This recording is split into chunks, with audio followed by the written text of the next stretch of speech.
Welcome back. Now, a fresh report from a research organization based in London, Exotix Partners, talks about China-Africa trade. Now, the report captioned "Strategic ties last longer than commodity prices" illustrates how China has remained committed to Africa while continuing to purchase its commodities and pledge a greater quantum of investment. Now, the report says Africa trade and investment grew rapidly, but is still small for China.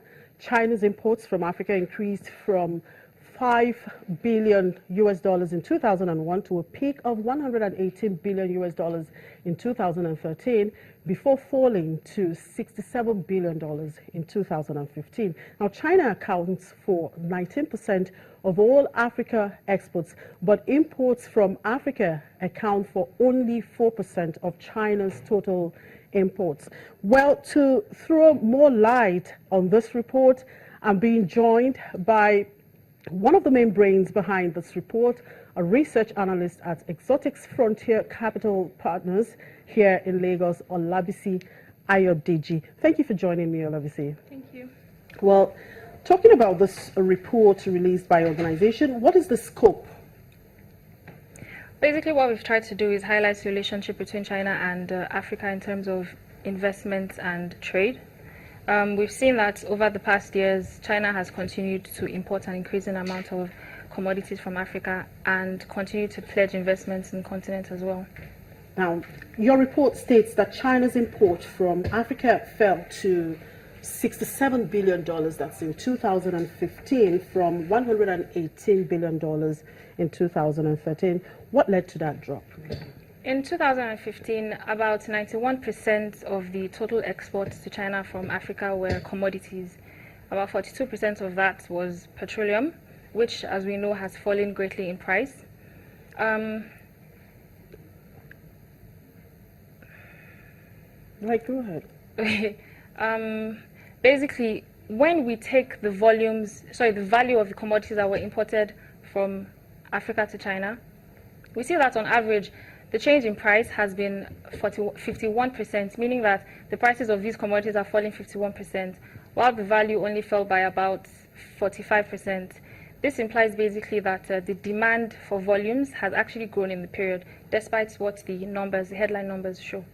Okay. Now, China accounts for 19% of all Africa exports, but imports from Africa account for only 4% of China's total imports. Why is it so? Okay, so as the report highlights, China is more important to Africa in terms of trade than Africa is to China. Africa is an exporter of commodities, like I said before, and China sources its commodities from Africa. The other non-commodity imports to China are sourced from other regions, right? Which is why the proportion is a little distorted. Okay. Now, we have seen, you talked about commodity, and we've seen the commodity prices drop, and that brings the question of, whether China remains committed to Africa. So I'm throwing back that question to you. Do you think China remains committed to Africa? Yes, we think China remains committed to Africa because China continues to pledge investments, like I said before. At the Forum for Africa-China Cooperation last year, the president pledged about $60 billion towards investments in developments in Africa, and this is 3 times what has been pledged in the past. This is 3 times what was pledged in 2012, to be specific. As in addition to that, we think that the low commodity prices might serve as an attraction for China to invest in natural resource related businesses which might be currently facing distress because of the low prices. Okay. Now, talking about in terms of investment now, China has invested about $67 billion. I guess that's for the past 76 billion over the past 10 years in Africa. Now, how significant is this? From China's perspective, it's not a lot because it's only 11% of its total overseas investments. From Africa's perspective, on the other hand, it is significant because it's been used mainly to develop infrastructure, which we know is very key to African development. Also, it's been used to develop natural resource operations, which like I said before, it's what the continent mostly exports.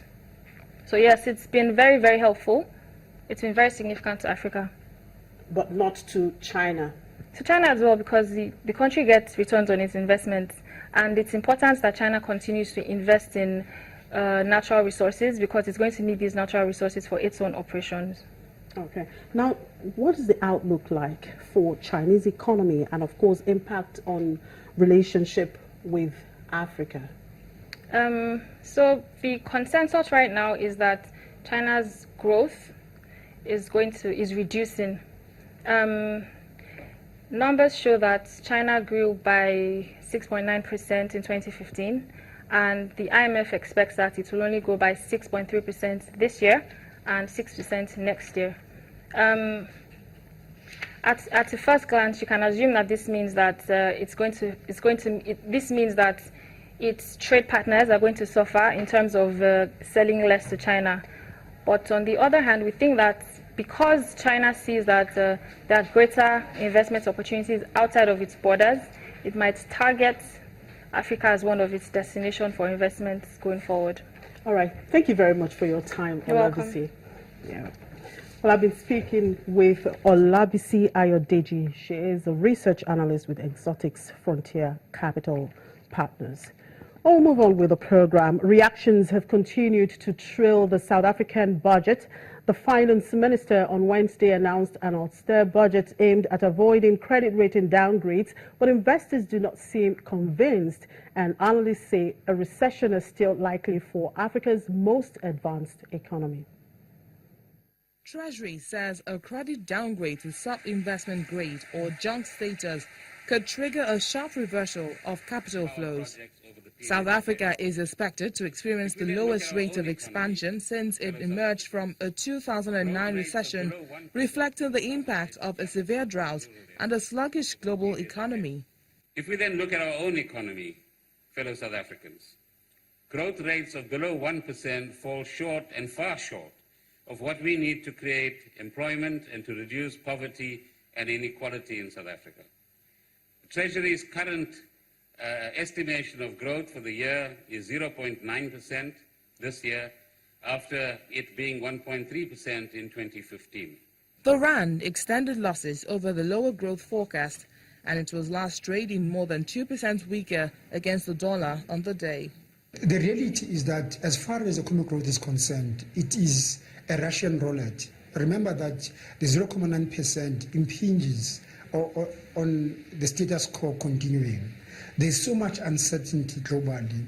And secondly, the fact that South Africa is now more reliant on the services sector.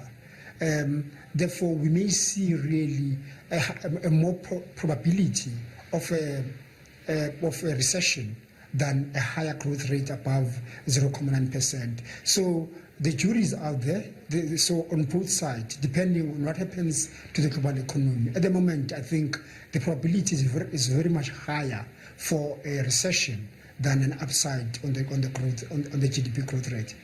The economy is also being hammered by the collapse in prices of South Africa's commodity exports that range from coal to gold, and raised concerns that public spending could spiral out of control.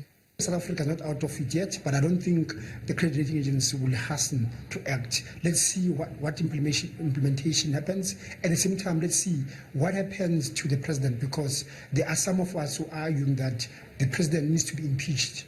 Given the fact that he lied to the South African Parliament, we argue that he undermined the South African Constitution, and therefore we foresee a process whereby the parliamentarians can call him to account to an impeachment process, so that we can then cement our democracy, show international investors that the rule of law, the rule of accountability exists in South Africa. Analysts say leaders can help restore confidence among investors, in part by dealing with issues of corruption.